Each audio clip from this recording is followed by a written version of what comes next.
This is CBS 17 News.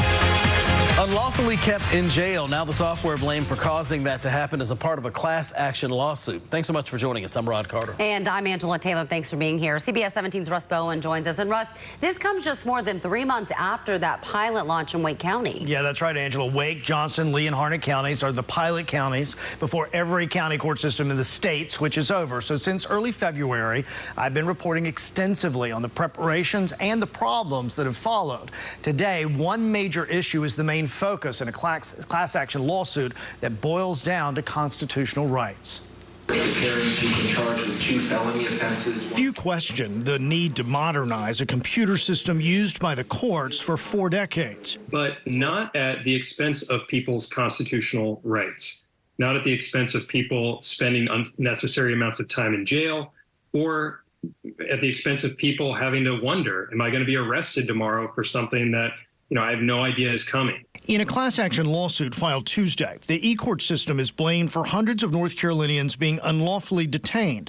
Jail time that is enacted or extended, the suit alleges, due to glitches in the software. Attorney Jack Ezor represents the plaintiffs. First, with respect to the arrests, you might know you can't be arrested without probable cause. And there's no probable cause if your case has been dismissed. If all charges against you have been cleared and then weeks or months later, there's just a lingering warrant that causes you to get arrested again for the same thing, that's a constitutional violation. Named in the suit is Tyler Technologies, the company contracted by the state to provide software at a cost of $100 million. The North Carolina Administrative Office of the Courts is overseeing the project and not named in the suit, but responded by saying, since launching eCourts, NCAOC has consistently solicited court officials, attorneys, and the public to report any issues like those alleged in the complaint.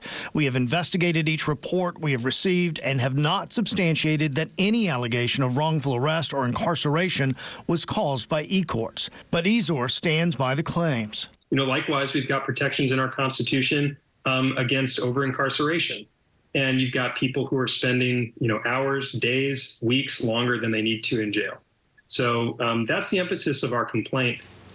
And the Wake County Sheriff has also been named in the suit as well. Jack Ezor said it's for the simple reason that the sheriff oversees the execution of warrants and maintains the jails.